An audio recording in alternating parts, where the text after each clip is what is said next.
دنیا کے جن شہروں کی عزت و تکریم ہے ان میں سے ایک شہر یروشلم یعنی بیت المقدس ہے، جو مسلمانوں، یہودیوں اور عیسائیوں کے لیے یکساں باعث عزت و احترام ہے۔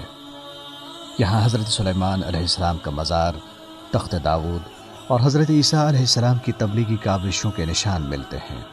ان کے علاوہ انبیاء کرام اور مصلحین کی یادگاروں کے آثار موجود ہیں، جنہوں نے بنی نوع انسان کو بھلائی اور نیکی کے راستے دکھائے۔ بیت المقدس یا یروشلم کے کئی نام ہیں۔ مختلف قوموں نے اپنے اپنے عقیدے کی بنا پر اسے مختلف ناموں سے نوازا۔ یہودی اور عیسائی آج بھی اسے یروشلم کہتے ہیں۔ سب سے پرانا نام یبوس تھا۔ یروشلم کا نام حضرت داؤد علیہ السلام کے عہد میں اختیار کیا گیا، لیکن یہودی علماء نے حضرت ابراہیم علیہ السلام سے منسوب کرنے کے لیے یہ کہا کہ آپ نے اسے جریح کہا تھا، اور شلم کا اضافہ شلیم یا شالیم نے کیا، جو 2008 قبل مسیح میں یہاں حکمران تھا۔ ایرینالڈ اور ایوالڈ کا کہنا ہے کہ یہ دو عبرانی الفاظ یرو اور شلیم کا مرکب ہے، جس کے معنی ورثہ امن یعنی انہیریٹنس آف پیس ہے۔ ایک دوسرے یورپی مورخ نے اس کے معنی دا بیس آف پیس یعنی اساس امن قرار دیا ہے۔ بعض مورخین کا خیال ہے کہ دو شہر جبوس اور سلم یعنی سلام تھے، جو ایک ہو گئے اور نام بھی مرکب ہو گیا۔ بعد ازاں یہ بگڑ کر یروشلم بن گیا۔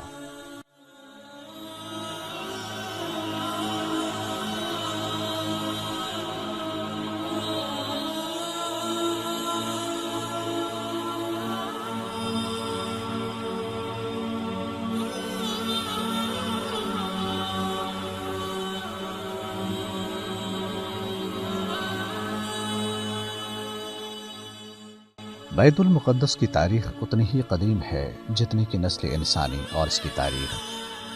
یہ مقدس شہر کتنی ہی بار اجڑا اور پھر اسی تابانی کے ساتھ آباد ہوا۔ حملہ آوروں نے کئی بار اس کی اینٹ سے اینٹ بجا دی، مگر آباد کاروں نے پھر اسی جوش اور خروش کے ساتھ اس کی تعمیر اور مرمت کی۔ یہودی اس شہر کو خدائی مسکن کہتے ہیں۔ ان کا عقیدہ ہے کہ یہ شہر تا قیامت قائم رہے گا۔ روم سے متعلق اطالویوں کا بھی یہی عقیدہ ہے۔ اس شہر میں اسلامی، مسیحی اور اسرائیلی تاریخی آثار بکثرت ہیں۔ سب سے پہلے حضرت داؤد علیہ السلام نے اس شہر کو فتح کر کے اپنا دار السلطنت بنایا۔ بعد ازاں ان کے بیٹے حضرت سلیمان علیہ السلام نے یہاں معبد تعمیر کیے، اور رفتہ رفتہ یہ شہر مذہبی اور روحانی مرکز کی حیثیت اختیار کرتا چلا گیا۔ حضرت سلیمان علیہ السلام کے بعد اہل بابل یہاں قابض ہو گئے، پھر یہودی اور بعد ازاں یونانی۔ پھر یہودی دوبارہ قابض ہوئے اور ان کے بعد رومیوں نے اس شہر پر قبضہ کر لیا۔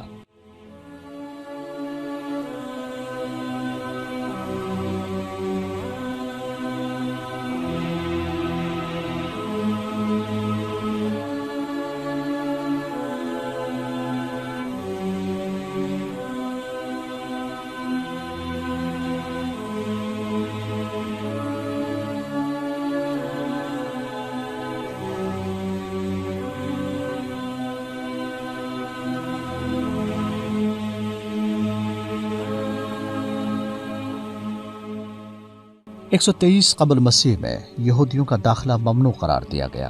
2 سال بعد عیسائی بادشاہ قسطنطین نے یہاں آ کر ایک بڑا گرجا تعمیر کرایا۔ 637 عیسوی میں عرب مسلمانوں نے رومیوں کو عبرتناک شکست دینے کے بعد یروشلم کو فتح کیا، اور 450 سال تک یہ شہر امن و سکون کا گہوارہ بنا رہا۔ پھر صلیبی جنگوں کا سلسلہ شروع ہوا، اور رومن کلیساؤں اور پوری عیسائی دنیا نے فوج کی یلغار کر کے عربوں کو یہاں سے نکال دیا۔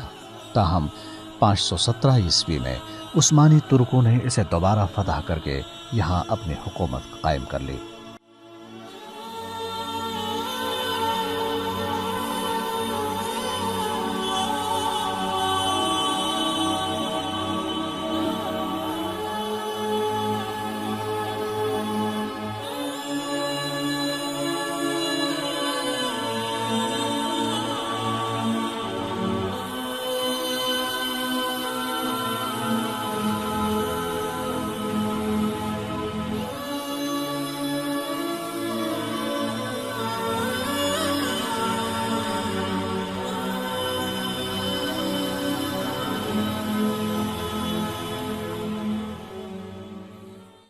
یہ شہر کسی درے کے دہانے پر ہے، نہ کسی دریا کے کنارے پر، اور نہ ہی کسی اہم تجارتی شاہراہ پر واقع۔ اور کمال قدرت دیکھ لیجئے کہ اس کے باوجود یہاں کبھی قحط نہیں پڑا، اور یہ شہر 3000 سال سے موجود ہے۔ اسے گولڈن سٹی بھی کہا جاتا رہا ہے، جو اب تک رائج ہے۔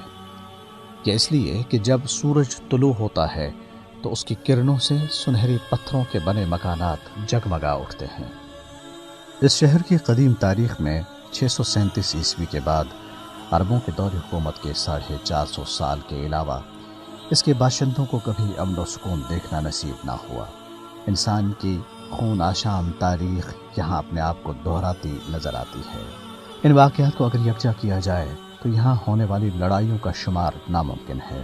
مرنے والوں اور مجروح ہونے والوں کی گنتی انسان کو تکا دے گی، اور لڑائیوں کی فہرست مرتب کرنے کے لیے شاید عمریں درکار ہیں۔ اس کے باوجود یروشلم یا بیت المقدس اپنی جگہ موجود ہے، اور اس کی تقدیس میں کبھی ذرہ برابر بھی کوئی کمی واقع نہیں ہوئی۔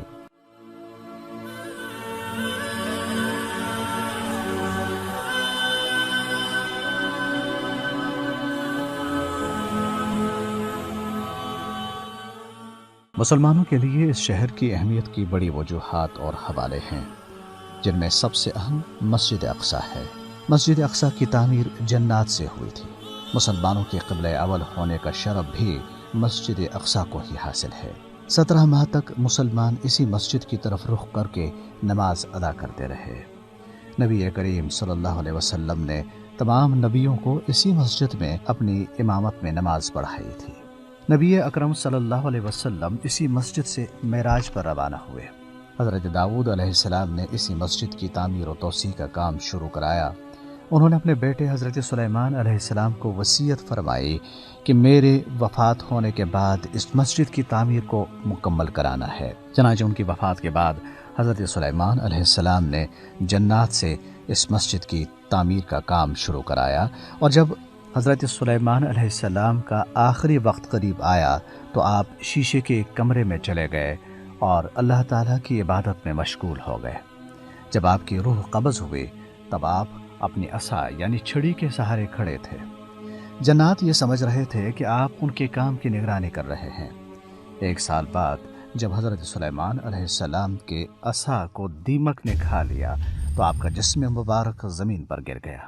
تب جنات کو معلوم ہوا کہ آپ اللہ کو پیارے ہو چکے ہیں۔ اللہ تعالیٰ کی یہ حکمت تھی کہ جنات کو ان کی وفات کا علم نہیں ہو سکا اور وہ تعمیر مسجد میں جٹے رہے۔ 1 سال بعد جب جنات کو حضرت سلیمان علیہ السلام کی وفات کا علم ہوا تب مسجد کی تعمیر مکمل ہو چکی تھی۔ اس کے بعد حضرت عمر فاروق رضی اللہ عنہ نے بیت المقدس کو فتح کرنے کے بعد اس کی مزید تعمیر کی۔ ان کے بعد خلیفہ عبد الملک کے دور میں بھی مسجد کی تعمیر کا کام شروع ہوا، جو ان کے بیٹے ولید کے دور میں مکمل ہوا۔ صلاح الدین ایوبی نے جب بیت المقدس کو فتح کیا تو انہوں نے مسجد اقصی کی دوبارہ تعمیر اور توسیع کرائی۔ مسجد اقصی اپنی تاریخ میں 2 بار شدید زلزلوں کی وجہ سے شہید ہو چکی اور دوبارہ تعمیر کرائی گئی۔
1948 میں عرب اسرائیل جنگ میں عربوں کو شکست ہوئی اور مسجد اسرائیل کے قبضے میں چلی گئی۔ جب سے اس عظیم مسجد سمیت پورے بیت المقدس کی آزادی کے لیے اہل فلسطین محو جدوجہد ہیں۔